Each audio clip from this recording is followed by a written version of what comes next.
방광물 흥경용수 산약산계나무 장수에 비로단 낮은 법신 현재 살금못하나 산문이 그래 구진행대생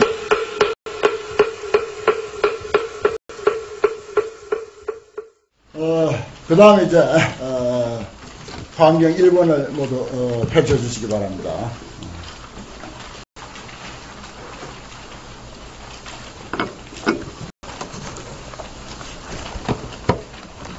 이 환경이 이제 어떻게 구성이 됐는가 하면은 맨 처음에 이제 뚜껑을 열고 간행사 일러두기 다 넘기고 전체가 이제 4권으로 되어 있는데 1권 안에는 전통 이제 권수 80권 환경 80권 했을 때 여기는 81권으로 됐어요. 왜냐 보현 행운품까지 내가 끼워서 제대로 이제 교재를 만든다고 그래서 81권이다만 전통적으로는 80권입니다. 이게 옛날 이제 목판본으로 딱 한 짐이에요. 장정이 짊어지면 딱 한 짐입니다. 옛날 우리 강원에서 공부하던 그 목판본 환경이요. 그런데 지금은 이제 4권으로 토까지 달고 사이사이 과목까지 붙여가면서 이렇게 편집이 됐는데 전통 권수하고 맞춰 볼 수 있도록 하기 위해서 전통 권수를 다 이렇게 기재를 했습니다. 그 다음에 한 장 넘기면 제2권 우리가 가지고 있는 책 제2권에 이렇게 되어 있고 그 다음에 제3권에도 이러한 내용으로 되어 있고 제4권에도 이러한 내용으로 되어 있다.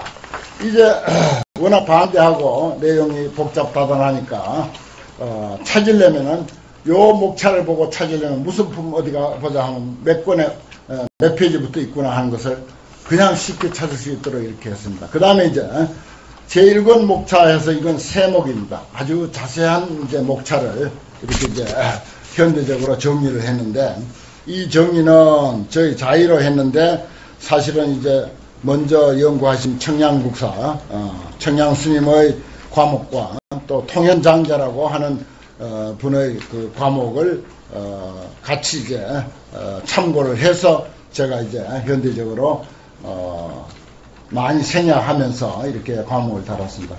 역대 이제 환경을 이제 그 연구한 그 소초로서 양대 산맥을 치는데 스님으로서는 청량국사 유명한 그 오대산 가보셨죠? 중국의 오대산 거기서 이제 주석하시면서 화엄소를 썼던 거기 청량산 아닙니까? 청량국사가 쓴 화엄소초가 있고 그 다음에 이통현장자라고 해서 이건 거사분입니다. 거사분이 쓰신 통현장자 화엄론 하는 것이 있는데 이게 이제 타너스님에 의해서 이제 번역이 다 완료가 됐었죠. 이것이 또한 이제 환경을 해석하는 아주 뛰어난 그 내용입니다. 아주 시원하게 해석을 참 잘 했어요. 청량스님의 환경 해석은 아주 미문으로 아름답게 그리고 아주 세세하게 해석을 해서 강원에서는 주로 이제 청양소를 이제 보죠. 그 두 분의 그 과목을 참고를 해서 이렇게 했습니다. 거기에 보면 이제 서분, 그다음 비로자나의 성불이라고 하는 게 나오네요. 서분 하면 뒤에 이제 본분이 있고 정종분이죠. 그 다음에 유통분 이렇게 세 단계로 나눴을 때 하나가 서분이고 그 다음 비로자나의 성불을 했을 때는 아까 내가 설명한 비로자나의 성불, 보살의 성불, 중생의 성불 이렇게 세 단계로 나눴을 때 한 과목이 비로자나의 성불이고 그 다음에 이제 거가 권락 생신분 하는 것은 이제 아까 도표에서 보았듯이 신해 행증 네 단계로 나눴을 때 그 중에 한 그 내용이 거가 권락 생신분이다. 여기 이제 해당되는 장소에 가면 다 이제 나옵니다. 그래 제1회 육품 이렇게 해서 이제 전체를 머릿속에 그릴 수 있도록 이렇게 했습니다. 그래서 맨 첫 품은 이제 세주 묘음품 제1지1 해서 시성정각 장음 이런 식으로 해서 쭉 나가는데 이 과목 페이지하고 또 본문 페이지하고 페이지 수가 이제 달리 되어 있습니다. 이제 넘겨서 그 세목이 이제 이렇게 많습니다. 이 한 권의 자세한 과목이 이거 사실 상당히 생략하고 과목을 잡은 있는데도 불구하고 이렇게 많습니다. 그래도 공부하는 데는 아주 참고가 충분히 잘 되리라고 생각을 합니다. 그 다음에 이제 과목을 다 51쪽까지 넘기면 그 다음에 또 새로 1페이지가 나옵니다. 이제 비로소 대방광불 화엄경 권제1 전통적으로는 제1권 이렇게 하지 않고 권제1이라고 이렇게 이제 해서 나오는데 이것이 이제 화엄경의 이제 첫 시작입니다. 거기 보면 우전국, 당나라 우전국 삼장 사문 실차란타 역 이렇게 했죠. 그 인도말 산스크리트로 된 것을 실차란타라고 하는 분이 번역을 한 것입니다. 요 이제 화엄경의 본이 몇 가지가 있는가 이런 것들도 이제 나중에 이제 한꺼번에 이제 서론에 그런 걸 다 이야기하면은 지루하니까 그래서 그런 것은 사이사이에 화엄경이 몇 가지 본이 있는가 이런 것들도 이제 이야기하게 될 것입니다. 그만 그런 걸 다 이제 뒤에 이야기하기로 하고 일단 우리가 공부하는 이것은 강원의 교재고 또 우리나라에서 제일 많이 보는 80권 본 화엄경 또는 신역 화엄경 새로 번역했다 해서 신역 화엄경 또 당나라에서 번역했다 해서 당역 화엄경 이렇게도 이제 표현하는데 이건 이제 삼장 사문 실차란타라고 하는 인도 사문이 번역을 했습니다. 우전국이라고 하는 여기가 화엄경이 편찬한 곳이다라고 이렇게 이제 알고 있어요. 우전국은 지금은 화전이라고 표현되어 있는데 저기 위구르 자치구 중국의 위구르 자치구 저 서쪽에서 좀 서남쪽으로 내려가면은 지금은 화합할 화자 밭전자 화전이라고 표시되어 있는 그 도시입니다. 바로 그 도시에서 화엄경이 결집이 완성이 됐다. 이런 연구가 많이 있습니다. 또 이 실차란타라는 분이 또 그 나라 그 지역 사람이고요. 중국에 이쪽에 이제 당나라 때 예를 들어서 그 서안이라든지 아니면 뭐 이쪽 예를 들어서 뭐 동쪽에서 보면 그쪽만 하더라도 전부 서역입니다. 서역. 뭐 인도라고 표현할 수도 있을 정도로 서역이거든요. 지금은 이제 중국에 해당되지만은 이분도 이제 과거에 번역한 60권본이 있었는데 말하자면 직천무가 화엄경을 좋아해 가지고 그 완역본이 있다는데 완전한 화엄경이 있다는데 그것을 좀 가지고 와서 새로 번역하면 어떻게 하는가 해 가지고 그 명을 받고 완전한 화엄경을 가지고 중국에 와서 번역한 이가 실차란타라는 분이 이제 번역을 했습니다. 뭐 개인 인물에 대한 이야기도 이제 다른 기회에 좀 자세히 설명드리기로 하고 그 다음에 이제 제가 토 달고 과목을 이제 새롭게 이렇게 정리를 했는데 정말 전통 강사가 이걸 보더니 깜짝 놀래더라고요. 화엄경 이렇게 정리를 잘 해놔서 이건 뭐 거저먹기구나 그런 이야기를 하는데 그건 이제 근거가 뭔가 하면은 옛날 우리가 공부할 때 목판본이라고 하는 것은 새카만 한문만 꽉 차 있어요. 그리고 어디에서 시작하고 어디에서 끊어지는지 전혀 분별이 없습니다. 또 그 단락을 나눠져 있어도 그 단락의 내용이 도대체 뭔지 간추리면 그게 무슨 뜻인지 전혀 분별이 없었습니다. 그런데 여기는 이제 그 내용을 어떤 데는 그저 8자 그 다음에 무슨 10자, 한 줄 또는 2줄, 심한 경우는 뭐 한 페이지 이런 식으로 그 내용을 단락을 나누고 그 내용의 뜻을 과목으로 이렇게 딱 올려가지고 이해하기 쉽도록 이렇게 새롭게 그 편찬한 것이 바로 우리 교재 이 과목입니다. 그래서 그 목판본만 보던 사람이 깜짝 놀란 적이 있어요. 이걸 내가 책을 보여줬더니 어떻게 이렇게 할 수 있는가 하고 그랬는데 저도 참 이거 하느라고 정말 공부도 많이 됐지만은 애도 많이 썼습니다. 제가 뭐 여러 가지 책 한 30여 종류의 책을 냈는데 그 중에서 가장 공들였던 책이 바로 이 책이 아닐까 싶을 정도로 그렇게 이제 사실은 공을 많이 들이는 책입니다. 뭐 그만치 제 공부는 많이 됐겠죠. 뭐 그렇게 해서 이제 과목을 정한 것인데 완벽하지는 않습니다. 뭐 서툰 점도 있고 또 틀린 곳도 있을 것이고 하지만은 뭐 참고로 이런 내용이구나 이렇게 알면은 그 단락의 뜻을 파악하는 데는 상당히 도움이 되리라고 하는 생각을 합니다. 이 품이 39품 그랬죠. 39품 원만교 풍송착양 신수지. 우리가 약창계를 방금도 이제 들었고 늘 평소에도 외웁니다만은 첫째 품 이름이 세주묘음품 이렇게 됐어요. 세주라고 하면은 세상의 주인 이렇게 됐습니다. 세상의 주인들이 묘음 아름답게 장엄했다. 그랬어요. 그럼 구체적으로 세상의 주인이 아름답게 장엄했다.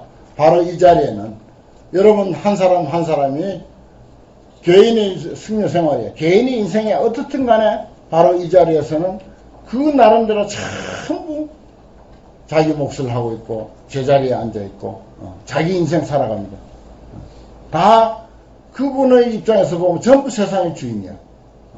내가 중심이잖아요. 다 내가 중심인 거예요. 내 중심으로 세상은 이루어져 있어요. 어디 사람만 그렇습니까? 모든 존재가 두두물물이 전부 자기 중심이야. 그래서 다 잘났어. 우리는 그걸 인정해줘야 돼. 그걸 인정해줘야 돼. 그 벼가요, 우리는 쌀 중심으로 보니까 그 벼를 싸고 있는 껍질, 겨라고 그러죠. 겨는 쓸데없는 것으로 생각하지. 겨가 없어 보십시오. 그 쌀이 존재할 수 있습니까? 안 돼요. 겨의 입장에서 보면 겨가 주인이야. 겨가 주인이라고요. 쌀 입장에서 보니까 쌀이 주인이지. 그것만 그렇습니까? 저 밑에 보이지도 않는 땅속에 있는 뿌리 없으면 어떻게 쌀이 맺힙니까? 그 뿌리가, 벼의 뿌리가 주인인 거예요. 그러나 잎의 입장에서 보면, 벼 잎의 입장에서 보면 잎에서 태양을 받아들여갖고 거기에 온갖 그 작용을 해서 쌀이라고 하는 그런 소중한 공물을 만들어내는데 잎이 그 작용을 하지 않습니까? 잎 없으면 쌀 안 돼요. 그 잎이 주인이지. 잎이 주인이라고. 그와 같이 이 환경은 이제 새로운 시각에서 불교를 이해하고 인생을 이해하고 그리고 세상을 이해해야 한다 하는 그런 입장에서 우리 볼 때 이 세주, 세상의 주인이 아름답게 장엄하고 있다 하는 것은 사람은 사람대로, 동물은 동물대로, 식물은 식물대로, 광물은 광물대로 예를 들어서 지진 입장에서 보면 사람 입장에서는 피해가 크지만 지진 입장에서 보면 기지개 하면 크게 피는 거예요. 지진 입장에서 보면 아무리 뭐 사람을 많이 다치고 피해를 주더라도 지진 입장에서 보면 아주 멋진 기지개 한번 편 거예요. 그런 거라고요. 그렇게 이해해버려야 돼. 그래서 그 나름대로 사물이나 사건이나 전부가 이 세상을 아름답게 장엄하고 있는 것이다. 이 뜻입니다. 그래서 우리가 뭡니까?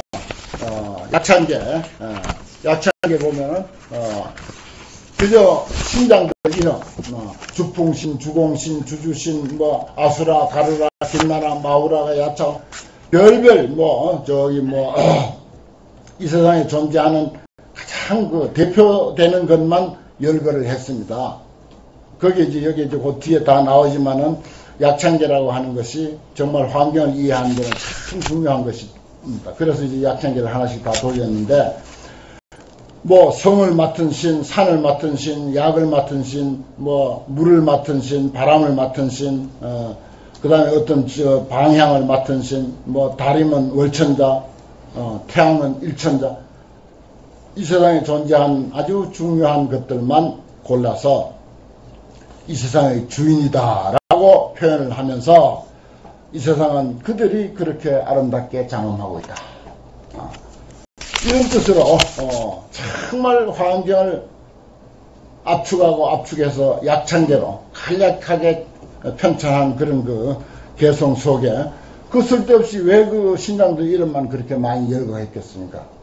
그 신장들 이름 하나하나 그 독립된 그 주체, 그 주체적인 입장에서 보면 그대로가 화엄 세상이다. 이걸 우리가 제대로 이해했을 때 정말 인생을 정말 보람있게 살고 가치있게 사는 것이다. 그렇지. 이게 세진 명품이 상당히 양이 많거든요. 상당히 많은 양인데 이러한 뜻을 가지고 있습니다. 참 근사하죠. 두물물 모두가 주인이고 중심이다. 그 입장에서 보면 전부가 주인이고 중심이다 하는 그런 뜻에서 그들이 세상을 이렇게 아름답게 꾸민다. 그럼 환경 입장에서 보면요, 뭐 잘못됐다, 옳다, 이거는 있어야 되고 이건 없어야 되고 이런 게 없습니다. 1등 꼴찌가 동격이에요. 1등하고 꼴찌하고 동격이. 담을 쌓는데 큰 돌 가지고 쌓다가 나중에 작은 돌이 필요해. 그 작은 돌이 마땅한 돌이 없으면 큰 돌을 깨가지고 작은 돌을 만들어서 밑에 받칩니다. 그럼 뭐가 중요합니까? 작은 돌이 중요합니까? 큰 돌이 중요합니까? 그 값은 똑같습니다. 그 중요성은 똑같은 거예요. 아무리 작은 돌이라 하더라도 그 큰 돌하고 중요성은 똑같은 거예요. 이렇게 이제 우리가 이해하고 인생을 살자 하는 것이 이 화엄경의 주된 뜻이다. 간단하게 생각하면 이제 그렇게도 볼 수가 있다 하는 것입니다. 그렇다고 단순하게 화엄경은 또 그런 것이구나 하고 화엄경 공부 다 끝났다 이렇게 또 이해하면은 그건 이제 넌센스죠. 그 다음 이제 첫 제목이 시성정각이라. 불교는 뭘로부터 시작했죠? 부처님 탄생으로부터 천만 깨달음으로부터입니다. 왕자도 많습니다. 세상에. 왕자의 탄생은 역시 많습니다. 그렇다고 불교가 있는 것은 아니었어요. 불교는 오직 깨달음으로부터 시작했다. 그 첫 마디가 시성정각, 비로소 정각을 이루다. 비로소 불교라고 하는 세계가 이로부터 펼쳐졌다. 거기에 우리는 한 사람 한 사람 2700년이 지난 이 시간에 우리는 거기에 전부 이렇게 동참해서 그 불교의 세계, 시성정각으로부터 펼쳐져 있는 그 많고 많은 능쿨 속에 우리는 한 일원으로 이렇게 동참하고 있다 하는 것입니다. 그러면 법당이다, 무슨 불상이다, 불교 미술이다, 무슨 연불이다, 목탁이다, 죽비다, 가사다, 바루다, 머리 깎은 거다, 장상이다. 일체는 시성정각으로부터 비로소 거기에 펼쳐지기 시작됐다.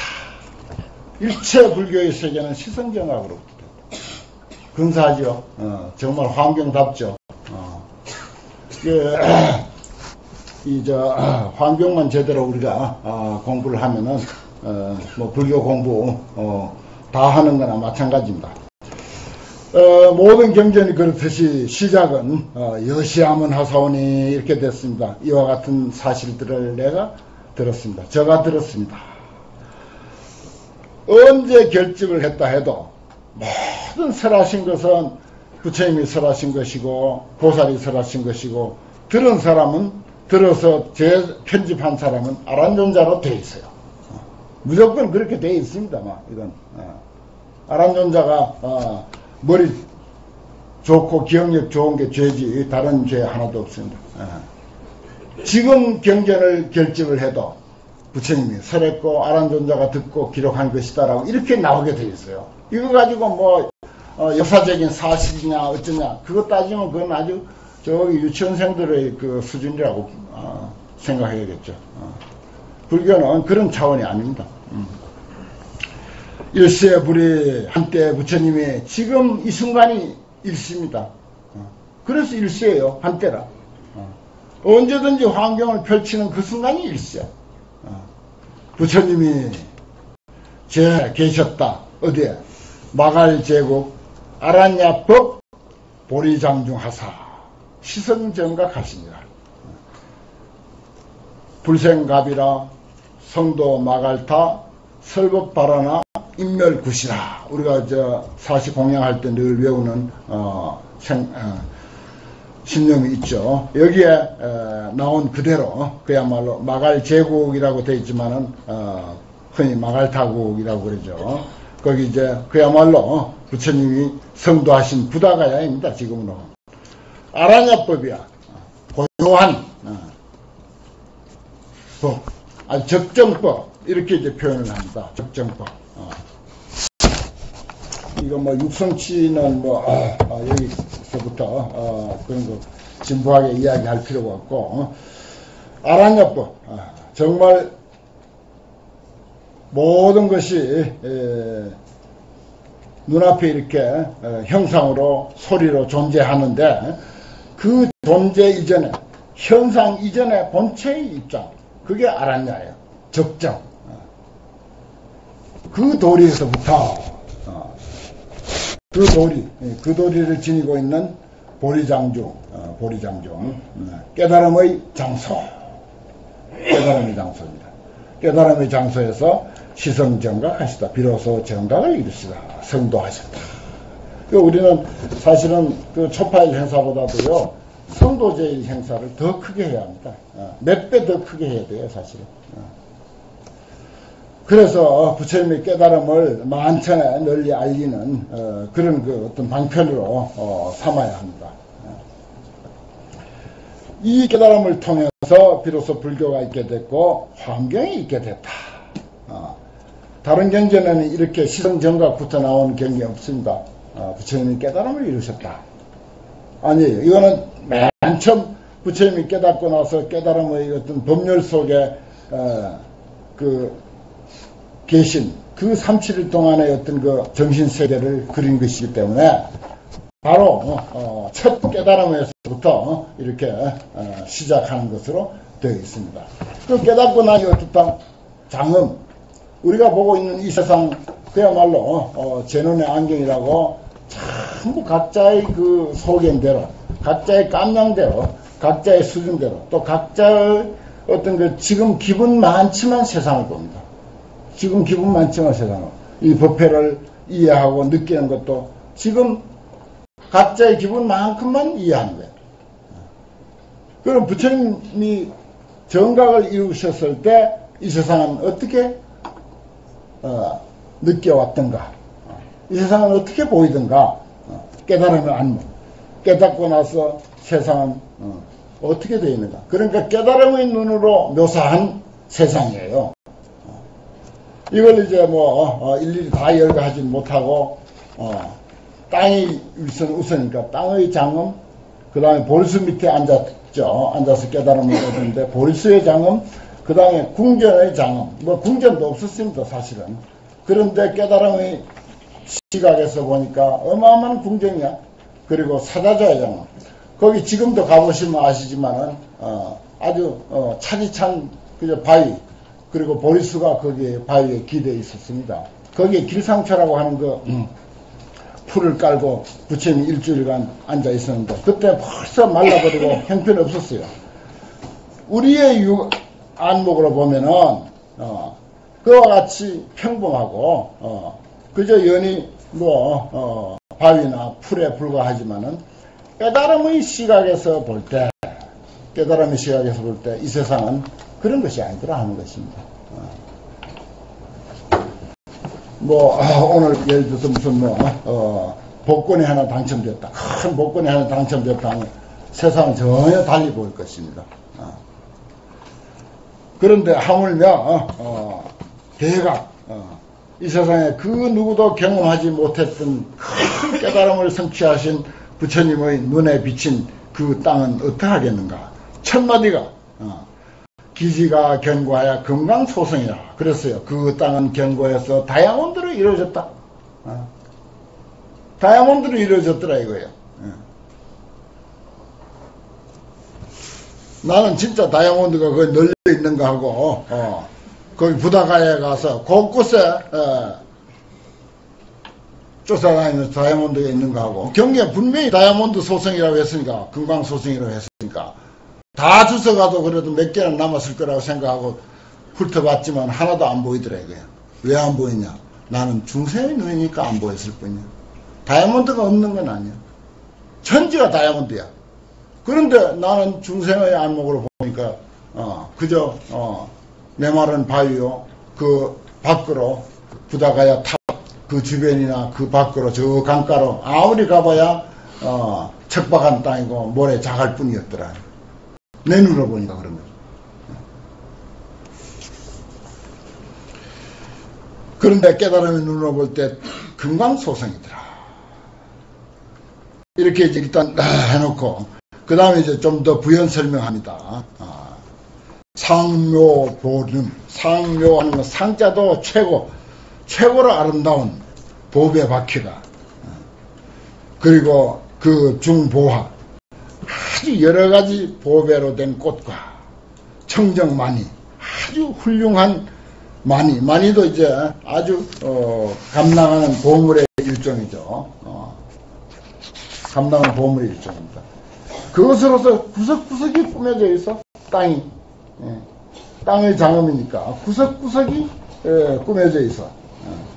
이위 음식하고 잘 장엄되게 꾸며져 있고, 그리고 제색상해가 그랬어요. 여러 가지 모든 눈에 비친 사물과 모습들의 드넓이 펼쳐져 있는, 바다처럼 펼쳐져 있는 그런 낱낱 그런 그 색상들이 무변현이라 끝없이 그냥 정말 춤추듯이 드러나 있는데, 정말 35년 동안 맹인으로 있다가 비로소 눈을 떴어요. 이 사람은 아주 청명해. 그리고 그 정신세계와 그 영혼은 누구보다도 뛰어난 그런 그 영혼을 가진 사람이야. 그런데 불행히 35년간 맹인으로 있다가 어느 날 눈을 툭 떴어. 그리고 그동안 들어온 모든 세상 사람 다 알고 있어. 그런데 눈을 탁 뜨고 보니까 이 세상에 펼쳐져 있는 그 무엇도 얼마나 감동적으로 가슴에 와닿겠어요. 우리가 그걸 한번 상상해 봐야 돼. 35년간 아주 청명한 머리를 가진 그런 청년이 35년 만에 비로소 눈을 떴을 때 세상 하나하나가 얼마나 아름답게 비춰왔겠는가. 그러한 것을 우리가 상상하면서 부처님의 그 깨달음의 입장에서 그려놓은 묘사한 이러한 그 땅의 장엄을 우리가 이해하려고 해야 됩니다. 제 색상과 무변 끝없이 펼쳐져 있으며 만이위당이라 만이라고 하는 아주 감당하는 보배로서 깃대가 되어 있어. 깃발이 아주 높은 깃대가 되어 있는데 상방광명이여 그것은 그대로 항상 큰 빛을 발하고 있고, 빛만 발하고 있는 게 아니라 한출 묘오며 항상 아름다운 소리를 거기서 내고 있더라. 그리고 중보라망과 여러 가지 보물로 된 그물들과 그리고 묘향 화연이 아름다운 향기를 풍기는 아름다운 꽃들이 주잡 수포라 두루두루 한 곳에만 있는 게 아니고 여기저기 곳곳에 펼쳐져 있어. 주잡 수포. 그리고 만이보왕이 변현자재라 만이보배, 그 중에서도 만이로 된 수많은 보물 중에서도 제일 가는 그 보배가 있는데 그것은 온갖 그런 그 변화를 나타내면서 변화를 자유자재로 나타내는 거예요. 변현자재하더라라고 하는 게 그 말입니다. 그냥 가만히 있는 게 아니에요. 죽은 듯이 가만히 있는 것이 아니고 온갖 그런 그 변화의 모습을 나타내고 있더라. 여기 보십시오. 만이란 말이 벌써 몇 번 나왔습니까? 그리고 보배 보자가 또 몇 번 나왔습니까? 다이아몬드에서부터 상묘, 보륜, 보화, 청정, 만이, 그리고 또 만이위당, 중보, 라망, 그리고 묘향, 화영, 그리고 만이보왕, 이렇게 이 세상에 있는 가장 값지고 아름답고 귀한 것들을 총망라해서 다 이끌어놨습니다. 아마 이보다 더 좋은 뭐가 있다면, 보물이 있다면 그것을 갖다가 표현했을 겁니다. 깨달음의 눈으로 세상을 볼 때는 그와 같다는 것입니다. 그리고 변연자제하며 우무진법. 여기 화엄경에 우자가 자주 나옵니다. 비수가 쏟아진다 이거예요. 비는 내릴 때 비예요. 내리지 아니면 비라는 존재가 없습니다. 그래서 이 비우자는 항상 비 내린다라고 해석을 해야 돼요. 그렇지 않습니까? 비는 안 내리면 비가 없죠. 비라는 존재는 없어요. 비 내린다. 무진보. 닿을 수 없는 보배와 그 다음에 그 중묘화. 아주 아름다운 그런 꽃들을 비 내려서 분산의지라. 땅도 이미 다이아몬드로 이루어졌고 온갖 아름다운 많이 보배로 이루어져 있는데 거기다가 또 온갖 무진장의 보물과 아름다운 그 꽃들로서 온 그 천지에다가 흩고 있더라. 이런 말이에요. 그뿐인가 보수가 항열이요. 보배로 된 나무가 쭉쭉 이제 줄을 지어서 늘어서 있는 거죠. 항열이라고 그렇게 읽습니다. 줄을 지어서 늘어서 있고 그 보배 나무는 또 지역 광부랑 가지와 잎은 아주 빛으로 아주 튼실하게 잘 자라서 빛을 발하고 아주 무성하게 되어 있다. 불실력고로 부처님의 실력 때문에 영차 도량 일체장엄으로 이 도량의 일체장엄으로 하여금 어중현현이라 그랬어요. 그 가운데 그 도량 장엄이 다 나타난다. 그 가운데 어디라고? 보배나무 가운데. 아름다운 보배나무가 서 있어요. 하나만 서 있는 것이 아니라 쭉쭉 서 있어. 가로수처럼, 항열, 가로수처럼 서 있는데 거기에 온갖 도량의 아름다운 장엄이 그 나무에 또 이렇게 이중삼중으로 비치고 있는 거예요. 그 나무만 쳐다보다 온 도량의 아름다운 모습이 그냥 그 속에 다 반영이 되고 있어. 이런 건 요즘 그 발달된 3D 기술이나 홀로그램 만드는 그런 기술로서 얼마든지 재현할 수가 있습니다. 이 내가 이런 것을 보면서 요즘 아주 발달된 그런 기술로서 참 표현하면 정말 근사하겠다 싶은 생각이 들어요. 요즘 뭐 얼마나 그런 컴퓨터 기술이 뛰어납니까? 영화 같은 것도 보면 난 요즘 영화 한 번씩 보면은 저거 진짜인가 가짜인가 전부 저 컴퓨터 조작이 아닌가 무슨 3D 기술로 한 게 아닌가 이런 생각이 들 정도로 그렇게 기술이 발달했어요. 여기에는 2700년 전에 그런 기술에 대한 내용을 그대로 설명 다 하고 있어요. 오늘날 우리가 겨우 그 어떤 기술을 가지고 표현할 수 있는 내용을 그대로 설명 다 해놨어요. 나무에서부터 그런 모습이 그림자처럼 나타나고 있다라고 하는 이런 거라든지 앞으로 뭐 이러한 내용이 무수히 나옵니다. 그래서 아주 그 현대 물리학을 아주 깊이 공부한 사람들이 이런 환경이라든지 불교의 어떤 이론을 보고는 아주 감동을 하죠.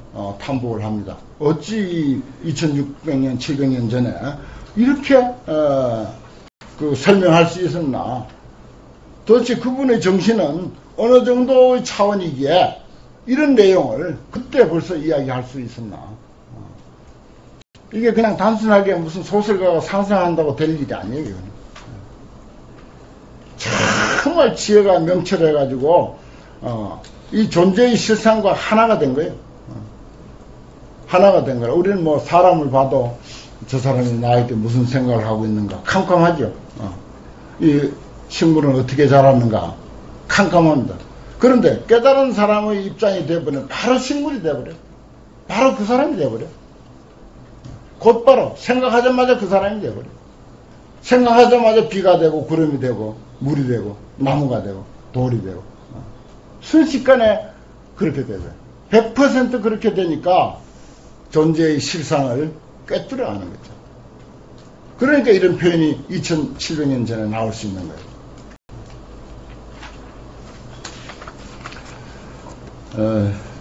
잠깐 쉬었다가 또 하겠습니다.